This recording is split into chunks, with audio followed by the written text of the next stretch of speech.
Bir avul Ulu Şaqmaq avul җирлегендә эшләр план нигезендә алып барыла. Җыелган үзара салым акчасына үз вакытында юллар, утлар каралып тора, зиратлар чистартыла. Мәктәп, балалар бакчасы фаб эшли. Хәл итәсе мәсьәләләрне киңәшләшеп эшлиләр.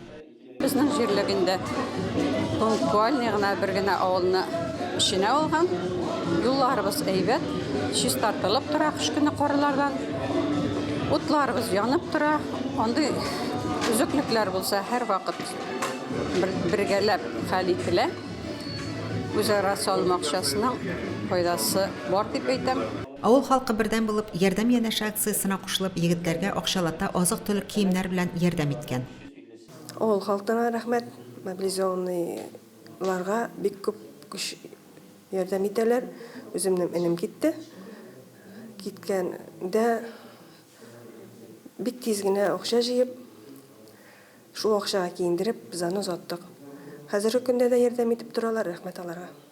Мәдәният йорты мөдире Тәслимә Шәймиева ел дәвамында эшләнгән эшләргә тукталды.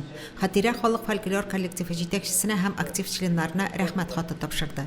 Тәслимә Ринатовна үзе авыл җирлеге һәм башкарма комитетының, Рушания Харисова Мөслим районы советының рәхмәт хатына лаек булдылар. Симәк авыл җыены Елгабаш авылы мәдәният йортында оештырылды. 5 авылны берләштергән җирлектә 285 хуҗалыкның 222сендә тормыш көрли.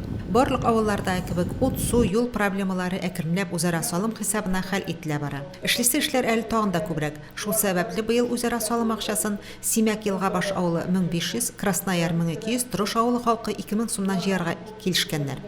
Әмма акча белән генә хәл ителми торган мәсьәләләр дә бар. Каенсаз авылы халкын авылда фельдшер булмау борчый. Авыл халкы инде безнең күпчелеген пенсионерлар тәшкил итә инде. Һәрбер авырулар күбәя пенсионерларның кан басымнарын үлчәү өчен дә менә медик хезмәте кирәк була. Без инде шушы белгечләр ярдәмендә шушы проблеманы хәл итеп булмасмы дип безнең авылга берәр медицина персоналы куеп булмасмы дигән йомышыбыз бар инде безнең. Ветераннар советы рәисе итеп яңа сайланган Илһам Садыйков та үз фикерләрен җиткерде. Буны председатель Каримов вакытында булдылар, төзекләндерделәр, балык җибәреп үрчеттеләр. Хәзер анда балыкчылар килә, читтән киләләр, пешратып китәләр.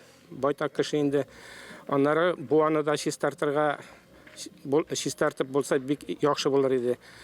Район башлыгы чыгышында районда башкарыла торган эшләр белән таныштырды. Казан кунагы Регил Низамов илдәге республикадагы вазгыятькә тукталды. Елгабаш авылында яшәүче Әхнәф Галиев та яңа ел чорында мәдәни чаралар уздырылмавы канәгатьсезлек тудыра. Элек була торган чыршы бәйрәмнәре 31 декабрьдә кеше нишләргә тиеш менә яңа ел каршылаган бигрәк тә менә ниләр яшьрәкләр инде ярайды парт кешегә парт итмак буларларында ятып йокларсың. Әйе, ну бит яшьләргә бирәк монда күңел ачып, өенә кайтып яңа ел каршыласа бөтенләй икенче күңелле була.